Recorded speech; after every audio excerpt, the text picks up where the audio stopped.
Yes. Wow, very interesting arna new tree house. Maha.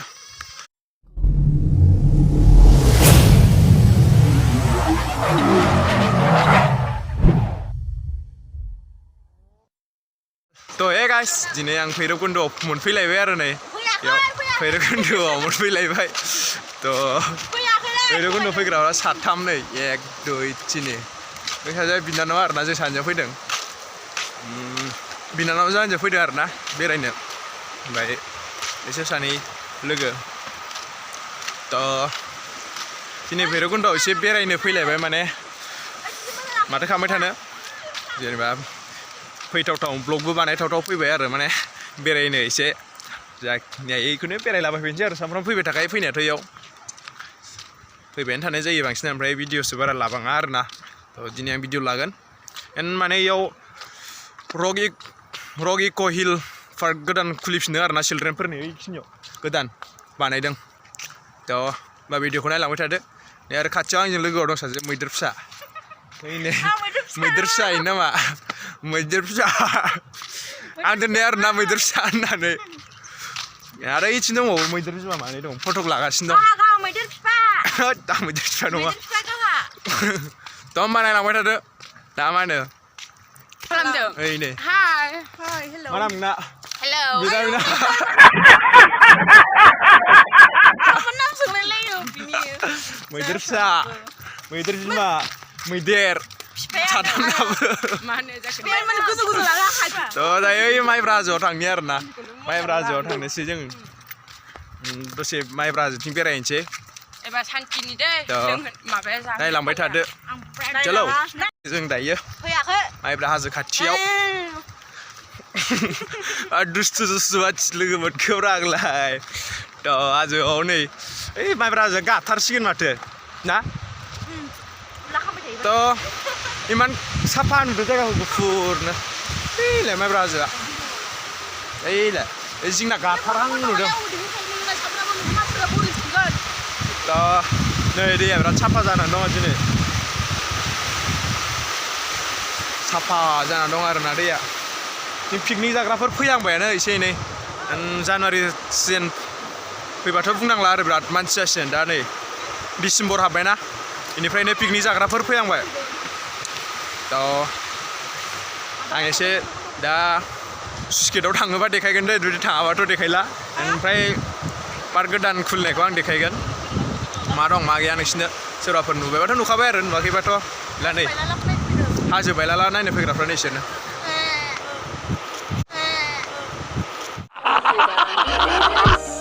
वाव very interesting arna awesome clouds very awesome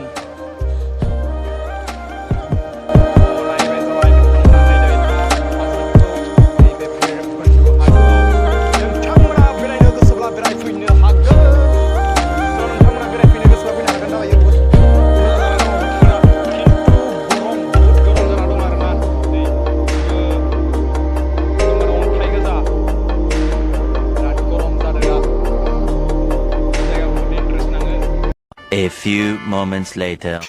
Hill Valley Eco Resort and Resort Children Park. Welcome. बेयाव हाबनोसै गोदान आरोना इयो opening. Please come again. Rock Hill Valley Eco Resort and Children. थ' इयाव न' फिसा बानायना दोनदों एन्ड बेयाव मा बानायगोनथाय बेखौ बानायनो हागौ आं मिथिया बाट इयाव ट्रि हाउस बानायदों खोमा थ' बानायदों आं देखायगोन र' नोंसिनो निउ माबायाव मोनफैबाय इक' चिल्ड्रेन पार्कआव थ' बेनो बेजों थांथारबा माबा मोनहैयो मा होनो एलिफेन्ट कान्ट्रि केम्पखौ मोनहैगोन आरोना थ' मोनहैबाय जाबाय नै बिथिं दं certificate course on value addition and नैबिथिं दलं दं मोनसे नै दलं बिथिं गोदान बानायगासिनो दं टयलेट बायदिसिना इनि बिलाय न' फिसा फिसाया बेफोरनो आरोना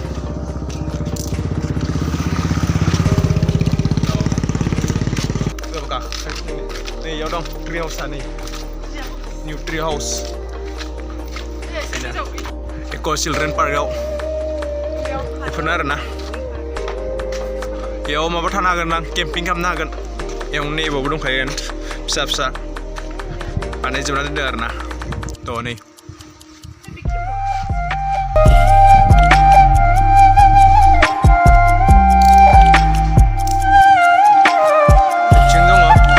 जाजोबाखै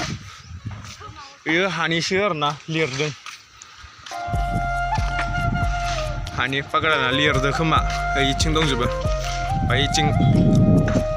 थ' फैनानै सोरबाफोर फैयाखैबा नायफैनो हागोन इयाव दं मा होनो लाइट लगायजोबनाय दं आरोना पार्कआव बरिया नुगोन इखौ जुदि हराव मोनबा जोंनिफ्राय लाइटआ हरावबा बहुद प्लाम प्लिम जोंगोन इयो इयावबो दं कारेन्ट खुन्थायावबो होजोबदों लाइट होजोबदों आरो माने इयावबानो जाबाय फैबानो जाबाय नायफैदो जानुवारियाव जाय जाफैयो बेखौ सोरबा नुवाखै जानांगौ मानो होनबा गोदानसो नालाय अपेनिं खालामनाया एन्ड सोरबा बाखियाथ' नुजोब्बाय जानांगौ बांसिनानो सेंग्राफ्राथ' फैबाय थाखायो भैरबकुन्द'आव नङा होमबा थ' नायफै खनसे नुवाखैबा थ' नै बे जाबाय मेन गेट थेंक इउ प्लेस काम एगेन प्लिज प्लेस नङा दे प्लिज आं प्लेस होनफ्लांबाय थादों प्लिज एगेन इयो मेन गेट जाबाय ओरै थांबा सुइस गेट मोनहैगोन ओमफ्राय जोंहा फैबा ओरै थांबा माइब्रा हाजोनि थांनाय एन्ड बेजोंबा रक हिल भेलि इक' रिजर्ट चिलड्रेन पार्क बेनो बेजों थांगोन आरोना माबाया पार्कआ ओमफ्राय नैबेयो ओरै माबाथिं माइब्रा हाजो मोनहैगोन सुइस गेटआव दसे नायनो फैबाय बिथिं दैया एसे देर साफा जाफिनबाय दाख्लै मानो लेथ्रामोन आरो एसे खमसिनबोमोन ओइ नै ना माबाग्राया माबायदि बारलांदों गिदिर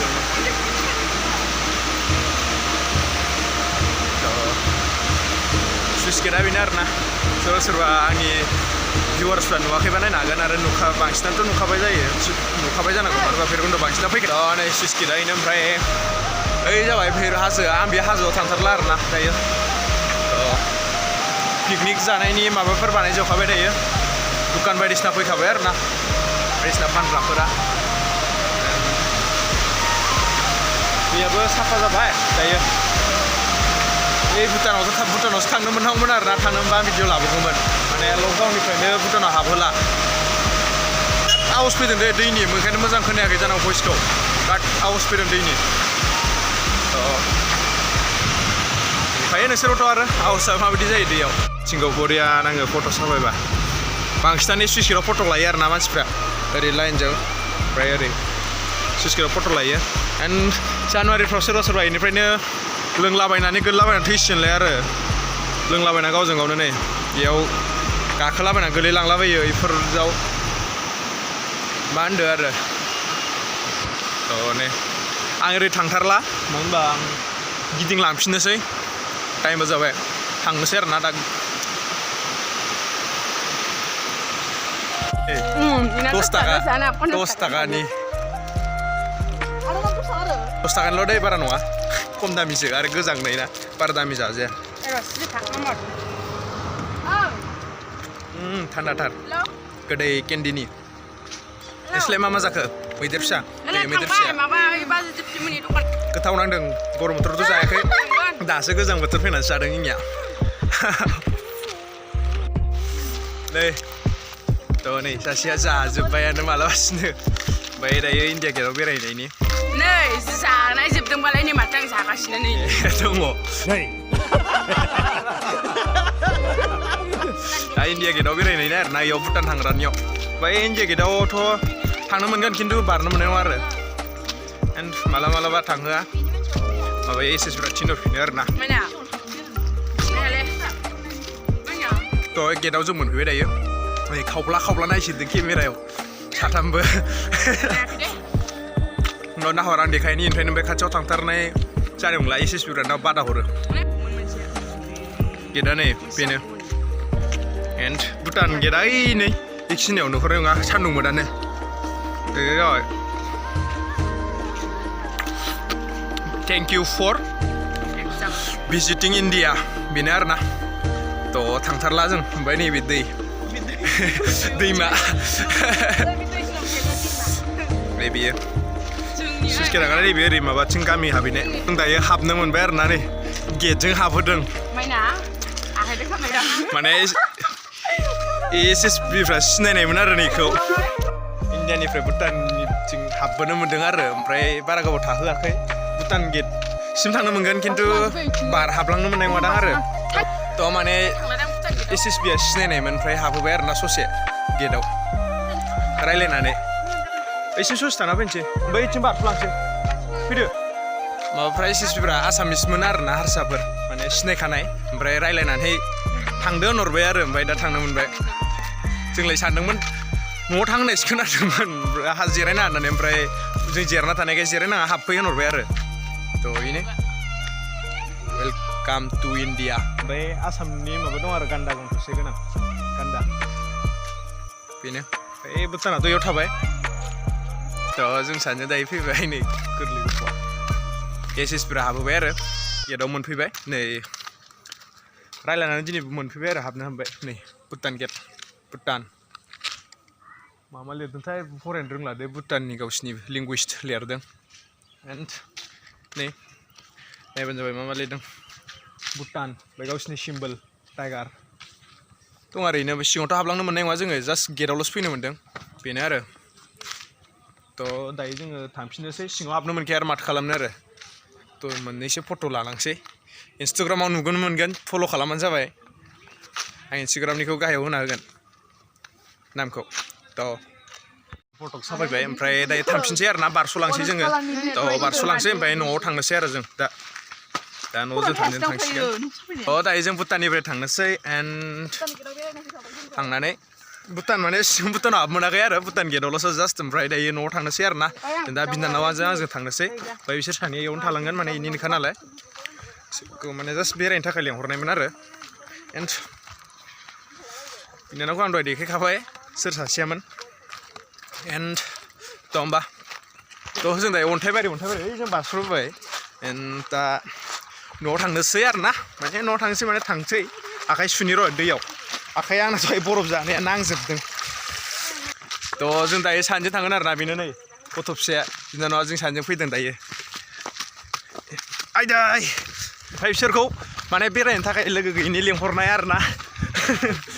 बिसोर सानैखौ लेंहरदों थ' होमबा आं भिडिअखौ बेयावनो फोजोबसै आरो थाबैनो लोगो मोनफिनगोन होननानै आसा खालामबाय बाय बाय